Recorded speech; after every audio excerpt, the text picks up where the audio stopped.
ફરીદાબાદના ધોજ વિસ્તારમાં આવેલી અલ ફલાહ યુનિવર્સિટી હાલમાં દેશભરમાં ચર્ચાનો વિષય છે, કારણ કે યુનિવર્સિટીના 3 MBBS પ્રોફેસરો અને એક સહાયક પ્રોફેસર કથિત રીતે જૈશ-એ મોહમ્મદ જેવા આતંકવાદી સંગઠનો સાથે જોડાયેલા હોવાનું કહેવાય છે. ફરીદાબાદમાં 2900 કિલો વિસ્ફોટક સામગ્રી મળી આવી હતી. ત્યારબાદ 10 નવેમ્બરના રોજ દિલ્હીના લાલ કિલ્લા મેટ્રો સ્ટેશન નજીક એક કાર બોમ્બ વિસ્ફોટ થયો હતો, જેમાં 10 થી વધુ લોકોએ પોતાનો જીવ ગુમાવ્યો હતો. આ વિસ્ફોટનો ડ્રાઈવર યુનિવર્સિટીના સહાયક પ્રોફેસર ડોક્ટર ઉમર મોહમ્મદ હોવાનું સામે આવ્યું છે.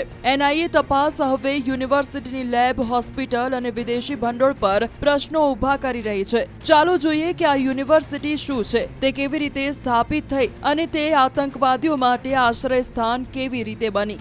અલ ફલાહ યુનિવર્સિટી 1997માં એક નાની એન્જિનિયરિંગ કોલેજ તરીકે શરૂ થઈ હતી. તે દિલ્હીના ઓખલામાં સ્થિત રજિસ્ટર્ડ અલ ફલાહ ચેરિટેબલ ટ્રસ્ટ દ્વારા ચલાવવામાં આવે છે. આ ટ્રસ્ટનું નેતૃત્વ જવાહર અહેમદ સિદ્દીકી અને યુનિવર્સિટીના ચાન્સેલર કરે છે. તો 2014માં તે હરિયાણા વિધાનસભાના એક કાયદા દ્વારા પૂર્ણ યુનિવર્સિટી બની. તે UGC દ્વારા માન્યતા પ્રાપ્ત છે અને NAAC દ્વારા A ગ્રેડ સાથે માન્યતા પ્રાપ્ત છે. યુનિવર્સિટી કેમ્પસ શરૂઆતમાં 30 એકરનો હતો, પરંતુ ગ્રામજનો પાસેથી જમીન ખરીદ્યા પછી તે હવે 70 એકરથી વધુ વિસ્તાર પામ્યો છે. એન્જિનિયરિંગ વિભાગે 2021માં તેની છેલ્લી બેચ ગ્રેજ્યુએટ કરી હતી. જો કે કેટલાક વિદ્યાર્થીઓ હજુ પણ બેકલોગ સાફ કરી રહ્યા છે. મેડિકલ કોલેજ 2016માં ખુલી હતી અને તેની પહેલી MBBS બેચ 2019માં ચાલુ કરવામાં આવી હતી. હાલમાં 200 MBBS બેઠકો અને 50 MD બેઠકો છે. હરિયાણાના DMER દ્વારા પ્રવેશ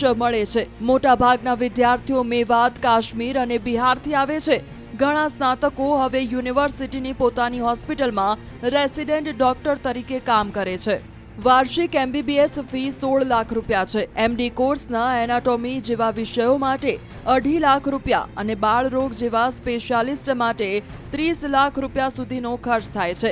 સ્ટાફના જણાવ્યા મુજબ ટ્રસ્ટ સખાવતી હોવાથી દર વર્ષે અરબ દેશોમાંથી ભંડોળ એકત્ર કરવા અને દાન મેળવવામાં આવે છે. ભરતી ઓખલામાં મુખ્ય કાર્યાલય દ્વારા કરવામાં આવે છે, જ્યાં કુલપતિના સહાયકો ઇરફાન અને રાજી મુખ્ય ભૂમિકા ભજવે છે. યુનિવર્સિટી 2 થી 3 મહિના સુધી ચાલતા મફત તબીબી શિબિરોનું પણ આયોજન કરે છે.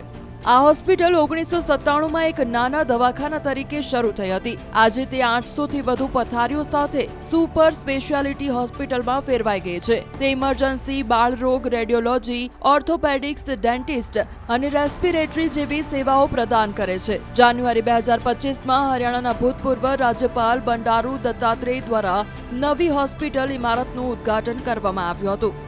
સૌપ્રથમ જમ્મુ અને કાશ્મીર પોલીસે પુલવામાના રહેવાસી ડોક્ટર મુઝમ્મિલ શકીલની જૈશ-એ મોહમ્મદના પ્રચાર પોસ્ટરો લગાવવાના આરોપસર ધરપકડ કરી હતી. તેઓ ફરીદાબાદમાં અલ ફલાહ યુનિવર્સિટીમાં પ્રોફેસર હતા. પૂછપરછ દરમિયાન એવું બહાર આવ્યું કે ફરીદાબાદમાં તેમના ભાડાના રૂમમાં વિસ્ફોટક સામગ્રી છુપાવવામાં આવી હતી. હરિયાણા, જમ્મુ અને કાશ્મીર અને ઉત્તર પ્રદેશ પોલીસે સંયુક્ત દરોડામાં 2900 કિલો વિસ્ફોટક સામગ્રી જપ્ત કરી હતી.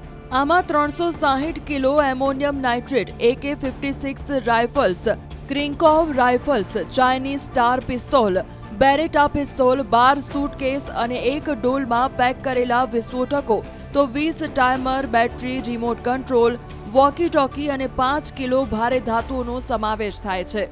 પુલવામાના ડોક્ટર આદિલ અહેમદ રાથેર અને લખનૌના ડોક્ટર શાહીન શાહિદની પણ ધરપકડ કરવામાં આવી હતી. આ કેસમાં કુલ 8 ધરપકડ કરવામાં આવી હતી, જેમાંથી 6 ફરીદાબાદથી હતા. પોલીસને શંકા છે કે યુનિવર્સિટી લેબોરેટરીમાં RDX જેવા અદ્યતન વિસ્ફોટકો બનાવવાનો પ્રયાસ કરવામાં આવી રહ્યો છે. 10 નવેમ્બર 2025ના રોજ સાંજે 6 કલાક અને 52 મિનિટે દિલ્હીના લાલ કિલ્લા મેટ્રો સ્ટેશનના ગેટ નંબર 1 પાસે હરિયાણા રજિસ્ટ્રેશન વાળી હુન્ડાઈ i20 કારમાં વિસ્ફોટ થયો. કારમાં એમોનિયમ નાઇટ્રેટ ભરેલું હતું. આ વિસ્ફોટમાં 10 થી વધુ લોકોએ જીવ ગુમાવ્યા અને 20 થી વધુ ઘાયલ પણ થયા હતા. CCTV ફૂટેજમાં માસ્ક પહેરેલા ડ્રાઈવર અલ ફલાહ મેડિકલ કોલેજના આસિસ્ટન્ટ પ્રોફેસર ડોક્ટર ઉમર મોહમ્મદ દેખાયો. ડોક્ટર ઉમરે 2015માં શ્રીનગરની સરકારી મેડિકલ કોલેજમાંથી MBBS પૂર્ણ કર્યું હતું, જ્યાં તે ટોપર પણ રહ્યો હતો. ત્યારબાદ તેણે મેડિસિનમાં MD પૂર્ણ કર્યું અને 2023માં તેમના પરિવાર સાથે ફરીદાબાદ ગયો.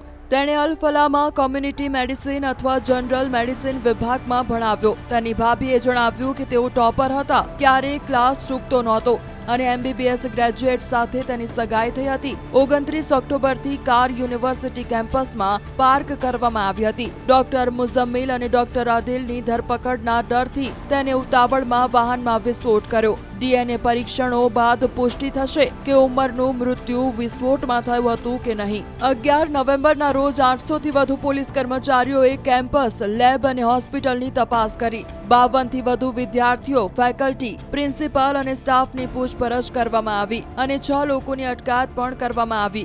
NIA UAPA હેઠળ કેસ પોતાના હાથમાં લીધો અને વિદેશી ભંડોળ અને કટ્ટરપંથીકરણ નેટવર્કની તપાસ શરૂ કરી. દિલ્હી NCRમાં હાઈ એલર્ટ જાહેર કરવામાં આવ્યું. એરપોર્ટ, રેલવે, મેટ્રો અને વારસાગત સ્થળો પર સુરક્ષા કડક કરવામાં આવી છે. લાલ કિલ્લો 3 દિવસ સુધી બંધ રહ્યો. હવે પ્રશ્ન એ છે કે જે સંસ્થાનું લક્ષ્ય ગરીબ બાળકોને ડોક્ટર અને એન્જિનિયર બનવાની તાલીમ આપવાનું હતું, તે વ્હાઇટ કોલર આતંકવાદી મોડ્યુલનું કેન્દ્ર કેવી રીતે બની, જેની તપાસ NIA દ્વારા ચાલુ છે.